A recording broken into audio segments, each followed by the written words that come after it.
Hello Orchid friends, welcome back to my channel. Wherever you are, I hope you're having a great day, staying healthy and staying safe. Today we're looking at one of my Phalaenopsis orchid. This is a species and it's called tetraspis C1.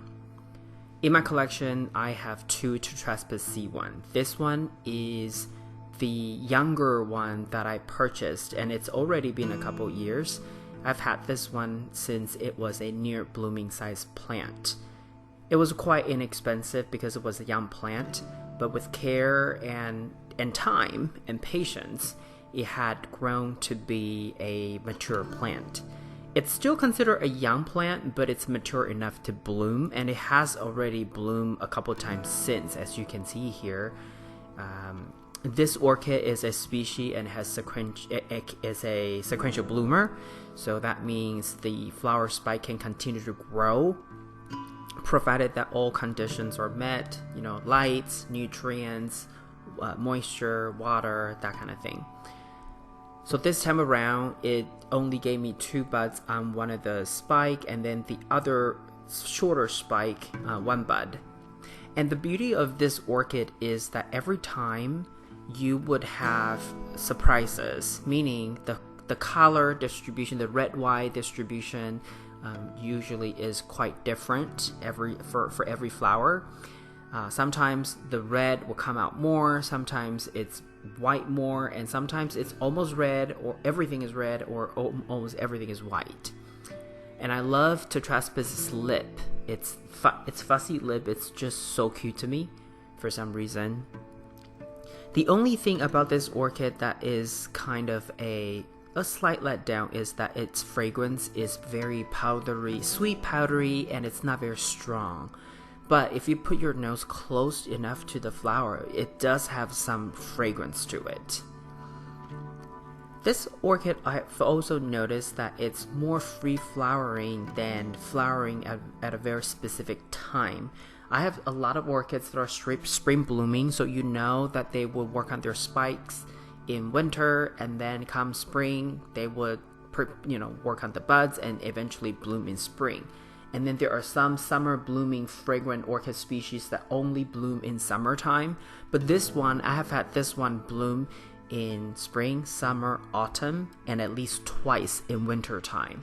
And it could be that where I'm located, I'm in Austin, Texas, so it could be that our environment is just warmer and it has more sunshine. But this orchid has been quote-unquote free flowering for me. Just whenever the conditions are met, they would give me blooms. Sometimes a few blooms, sometimes 1, 2, it just depends. But it would just kind of give you surprises every now and then. In terms of care, this orchid receives anywhere between 1/4 cup to 1/8 of a cup depending on the season. Obviously in winter time, when the temperature is lower, the speed of water evaporation is slower, I would only give this orchid 1/8 of a cup, and that'll last for 10 days. And I usually water my orchids in winter time only every other week. So this orchid would stay completely dry for about 4 days before it would have any more water. And this orchid is absolutely okay with that. In summertime, of course, 1/4 cup, a little bit more water, and the frequency would be every 7 days I would give this orchid water. Because summertime here in my environment, the wet-dry cycle can completely finish within 7 days. Fertilizer-wise, this orchid only receives 1/4 strength, so 25% of the recommended dosage, and that's the exact amount that I give to all my other orchids as well. I strive for efficiency, and I do have quite a few orchids, so I can't really try to customize. I know some people go above and beyond to make sure this orchid gets full strength, this orchid gets 50%, 25%. No, like for me, everybody gets the same.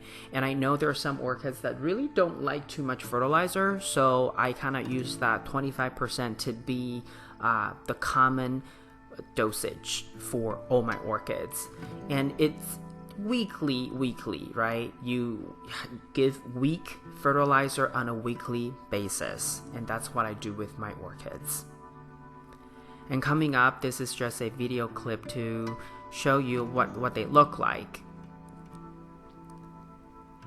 It does have two flower spikes. One is a shorter one. The newer flower spike is actually longer. So that also tells me that this orchid is maturing and it's on the right track to be an even more robust plant.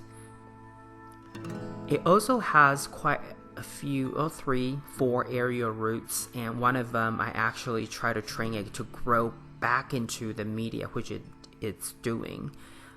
But it still has 3 roots that are dangling outside, and I will want to take it out and repot. And you can see here SemiHydro Setup, so the drainage hose are on the sides of the cup, but this orchid really likes it, and it has already grown a few roots into the media to reaching the bottom, and that's the best case scenario in SemiHydro, because that means those roots choose to be at the bottom, and in return they're more moisture tolerant. So when you have slightly more standing water at the bottom, those roots typically are okay. I mean, of course, you cannot have too much water standing for too long, but if you to control 7 to 10 wet dry cycle, they're fine. Here is just what they look like, what the roots look like after I took it out of the pot. After it finished the flower, of course. There was some dead tissue that I go ahead and trim off, but it wasn't much, and there was no sign of pest or anything, so I went ahead and just used the same media, the same container, and just slowly work in the aerial roots. Oh, this is another clip. That's before I did the repot.